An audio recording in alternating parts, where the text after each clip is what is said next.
Hello दोस्तों, मेरे channel पर आपका स्वागत है मोटिवेशनल वॉइस। चलो तो स्टोरी स्टार्ट करते हैं। अब मोटिवेशनल स्टोरीज पढ़ने के ये 5 फ़ायदे। आपको पढ़ना नहीं लेकिन सुनना है। आज से मैं मोटिवेशनल स्टोरी सुनाने वाली हूँ यूट्यूब चैनल पे। इस यूट्यूब चैनल का नाम मैं मोटिवेशनल स्टोरीज़ रखने वाली हूँ। तो आपको जब भी मोटिवेशन चाहिए तो आप मेरे चैनल पे आके ले सकते हैं। बहुत ज़्यादा मोटिवेशन और आपको सुनकर अच्छा लगेगा। वो क्या है, पढ़ने का हमें शौक़ है लेकिन हम बहुत पढ़ नहीं पाते, इसीलिए हमें सुनना बहुत अच्छा लगता है और सुनने से हमें याद भी जल्दी रह जाता है। तो चलो हम आज से शुरू करते हैं मोटिवेशनल स्टोरीज़ सुनने के ये 5 फ़ायदे हैं। तो चलो पहले मोटिवेशनल स्टोरीज़ के 5 फ़ायदे जान ले। तो पहला ये है कि हमें दूसरों की गलतियों का पता चलता है जिससे कि हम वो गलती ना करें। दूसरा है, हमारे अंदर नई ऊर्जा का संचार होता है। तीसरा, हम पहले की अपेक्षा 50% अत्यधिक कुशलता से कार्य को कर पाते हैं। हम सकारात्मक तरीके से सोच पाते हैं। 5वां जो सबसे अच्छा मुझे बहुत अच्छा लगता है कि वो क्या फ़ायदा है, तो वो ये फ़ायदा है कि हम पहले की अपेक्षा में 17% ज़्यादा खुश रहते हैं। तो चलिए अब हम मोटिवेशनल स्टोरी को शुरू करते हैं। आज से हम पहली स्टोरी सुनाने वाले हैं। तो पहली स्टोरी का नाम है किसान का धैर्य। चलो सुनते हैं। तो मेरे साथ जो हुआ वह अच्छा या बुरा, वो किसान का धैर्य कहता है। क्यों पढ़े? कई बार हम बहुत ज़्यादा ही अपनी लाइफ को लेकर सीरियस हो जाते हैं कि जैसे ही कुछ बुरा हुआ तो हम उदास हो जाते हैं, और पल भर में जब कुछ अच्छा घटित होता है तो हम खुश हो जाते हैं। हमारे विचार बहुत जल्दी ही बदल जाते हैं। हम यह नहीं सोचते हैं कि जो कुछ घटित हुआ है वह हमारे लिए अच्छा है या बुरा। हमारे साथ घटी घटना का भविष्य में क्या प्रभाव पड़ेगा ये हमें खुद पता नहीं होता है। आज यह कहानी आपको कठिन परिस्थितियों में धैर्य का महत्व सिखाएंगी। तो चलो सुनते हैं किसान का धैर्य। एक समय की बात है।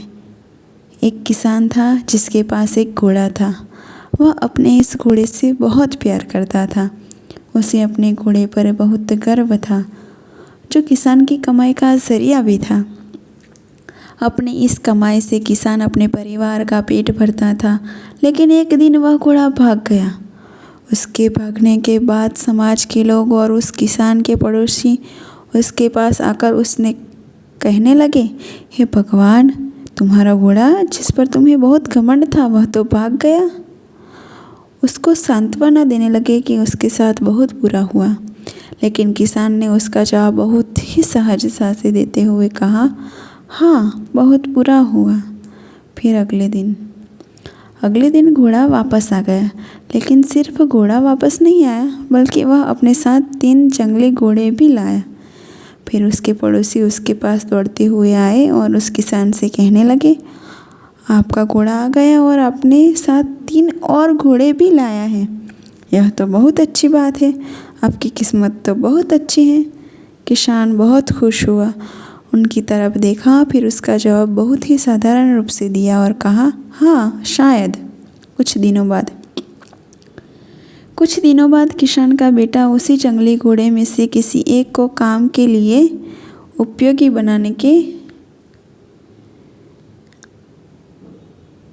बनाने की कोशिश कर रहा था। लेकिन इसी कोशिश के दौरान घोड़े ने उसे ज़मीन पर पटक दिया और उसका पैर बुरी तरह से टूट गया। उसके पड़ोसी उससे कहने लगे, उस पागल घोड़े ने देखो तुम्हारे बेटे के साथ क्या किया, उसका पैर तोड़ दिया। यह तो बहुत बुरा हुआ। किसान दुखी हुआ और फिर से उसी तरह जवाब दिया और कहा, हाँ, शायद मेरे बेटे के साथ गलत हुआ। अगले दिन सेना के कुछ जवान उस किसान के घर आते हैं, जो जंग छिड़ने के कारण नए जवानों की भर्ती कर रहे होते हैं। उसमें एक जवान ने किसान के बेटे को देखा और बोला, इसका तो पैर टूटा हुआ है, हम इसे सेना में भर्ती नहीं कर सकते। और वे जवान गांव के सभी लड़कों को लेकर अपने साथ चले गए। यह जानकर उनके पड़ोसी और बाकी गाँव वाले उसके पास आए और बोलने लगे, तुम्हारा बेटे को तो जवान जंग के लिए नहीं ले गए, तुम्हारी किस्मत तो बहुत अच्छी है। इस आखिरी बार भी किसान ने फिर से बड़ी सहजता से कहा, हाँ शायद। कहानी की प्रेरक बातें। आपको कहानी की क्या प्रेरणा मिलती है वो मैं बताती हूँ। इस कहानी से हमें ये प्रेरणा मिलती है कि हमारे लिए चीज़ों को नकारात्मक ढंग से सोचने में ज़रा भी समय नहीं लगता है। जब भी कुछ हमारे अनुकूल नहीं होता तो हम उसे बुरा ही समझते, लेकिन सच बात तो यह है कि कोई नहीं जानता है कि जो हमारे साथ घटा है वह बुरा है या अच्छा। इस कहानी में भी किसान के भावों में परिवर्तन परिस्थितियों के कारण होता है। बुरी परिस्थितियों में वह नकारात्मक हो जाता है और अच्छी परिस्थितियों में वह सकारात्मक। इन नकारात्मक और सकारात्मक परिस्थितियों के बीच के समय में धैर्य रखना बहुत ज़रूरी होता है।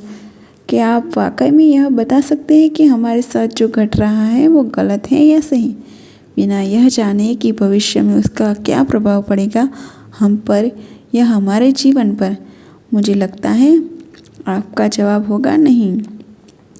हमारे समाज में, हमारे देश में ऐसे बहुत से महान लोग हैं जो अपने जीवन में असफल हुए, हारे, अनेक बड़ी बड़ी बीमारियों से लड़े, किंतु उन्होंने कभी भी अपना धैर्य नहीं खोया और ना ही हार माने। यहीं आगे चलकर बड़ी प्रसिद्ध हुई, सफलता के मुकाम पर पहुँचे और महान बने। हमारे बड़े बुजुर्ग सही ही कह गए हैं कि जो होता है अच्छे के लिए होता है। यह छोटी सी लाइन हमें बहुत कुछ सिखा जाती है और ये बात हम कभी नहीं भूलनी चाहिए। हमेशा कोशिश करते रहो, जीवन के पथ पर निरंतर आगे बढ़ते रहो। आपको बस यह करना है। किसी बात को लेकर ज़्यादा परेशान नहीं होना है। कभी भी कोई भी बात हो, उस चीज़ को किसी बात पे भी आप किसी बहुत ज़्यादा बड़ी बात की भी क्यों ना हो, लेकिन उस बात को लेकर आप बहुत ज़्यादा परेशान नहीं होना। अपने आप को शांत रखना है। उस बुरे समय में, उस हालात में आपको अपने आप को शांत रखना है।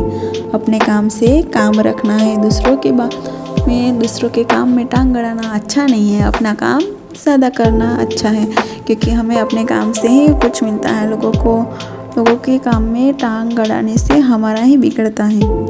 अपने सुझाव और सवाल मुझे कमेंट में ज़रूर बताएं। आपको अगर ये स्टोरी थोड़ी भी अच्छी लगे तो मुझे कमेंट करना, मैं दूसरी स्टोरी आपके लिए लेकर आऊँगी। धन्यवाद।